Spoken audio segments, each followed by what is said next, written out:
네, 비밀연애 오늘 좀 본격적으로 얘기를 하기 전에 네. 지난주 방송이었죠. 저희가 이휘재, 문정원 씨의 층간소음 논란 방송 부분에서 약간의 논란이 좀 있었어요? 네, 좀 있었습니다. 댓글에서 제가 했던 발언 중에 하나인데 저는 문정원 씨가 SNS를 활용하는 셀럽이기 때문에 그 피해자분께서 SNS 메시지를 좀 빨리 보내셨으면 그 문제가 조속하게 해결이 되고 피해자분의 마음앓이 하는 시간이 좀 줄지 않았을까라는 의미로 말을 한 건데 네, 많은 분들에게 조금 의견이 있더라고요. 네. 우리 저희도 앞으로 할 때는 조금 더 신중하게 많은 여론을 수렴하도록 하겠습니다. 알겠습니다. 여러분들 오해 없으시길 바라도록 하겠습니다.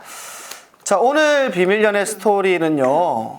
좀 안타까운 네. 소식입니다. 네. 래퍼 아이언이 향년 28세 나이로 짧은 생을 마감했습니다.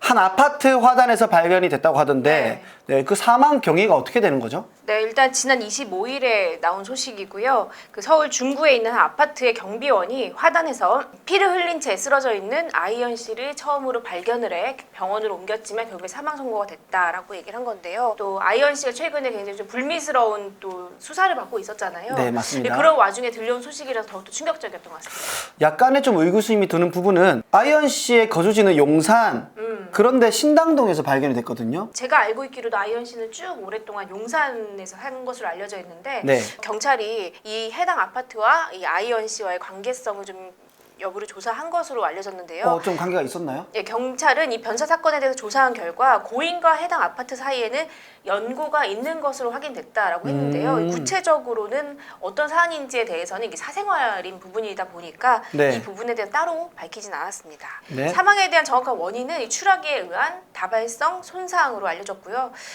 경찰은 부검 없이 내사 종결할 방침이라고 합니다. 그러면은 타살보다는 네, 좀 극단적인 선택으로 네. 방향이 길어지고 있는 뭐 그렇게 충분히 추측을 할 만한데 네. 그 가족들의 입장은 굉장히 좀 갑작스럽다라는 반응인데요.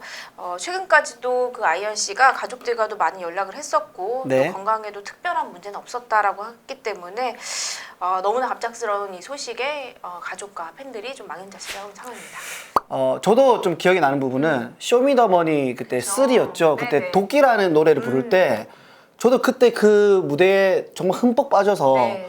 정말 멋있는 래퍼다라는 생각을 한 적이 있었거든요. 맞아요. 네. 말씀하신 대로 당시 2014년 쇼미더머니에서 아이언 씨가 준우승을 차지했거든요. 네. 우승은 차지하지 못했고 우승은 당시에 바비 씨였던 걸 기억을 하는데 워낙 그 도끼라는 무대가 좀 강렬했기 때문에 너무 강렬했죠. 바비보다 오히려 어떤 면에서는 더 화제가 되기도 했었습니다. 그 정도로 정말 화려하게 가요계에 데뷔를 했는데요. 네. 특히나 이에 앞서서 그 아이언 씨가 2010년도에는 그 힙합 크루에서 활동을 했었거든요. 대남협이라고. 네. 또 우리가 잘 알고 있는 그 방탄소년단의 이제 RMC가 이 크루에 있었던 것으로 알려져 있고 이 크루가 오. 이제 그 방시혁 씨 프로듀서가 이끄는 빅히트 엔터테인먼트에서 어떤 보이그룹을 만들기 위해서 연습생으로 좀 지내기도 했다고 합니다. 그 당시에 이제 방시혁 씨가 이제 방탄소년단 데뷔를 앞두고 이런 보이그룹은 성격이 좀 맞지 않다 해가지고 그 멤버들이 전원 나가고 네. RMC만 남았고 이후에 다시 멤버들이 추가로 영입되면서 지금의 방탄소년단의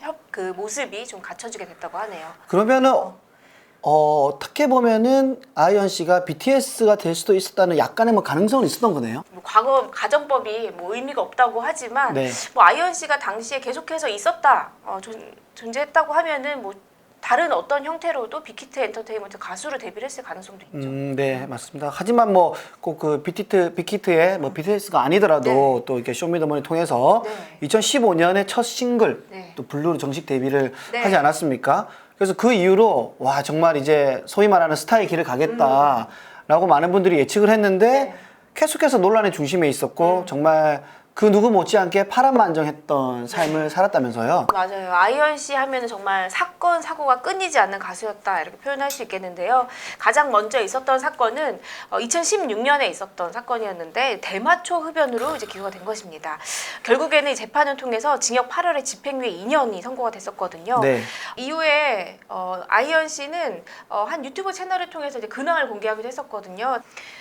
술이나 담배가 진짜 마약이고 그 대마초는 뭐 한약이다 뭐 이런 식으로 대마초 합법화에 대한 얘기를 하기도 했었거든요. 네. 뭐 필로폰은 당연히 금지돼야 하지만 자신은 자연에서 나는 대마초는 마약이라고 생각하지 않는다 이런 주장에서 파문이 일기도 했습니다. 네, 뭐 이뿐만이 아니라 또 다른 논란이 있었다면서요? 네, 2018년도에는 이제 여자친구, 당시 교제하던 여자친구를 폭행한 혐의로 피소가 됐었는데요.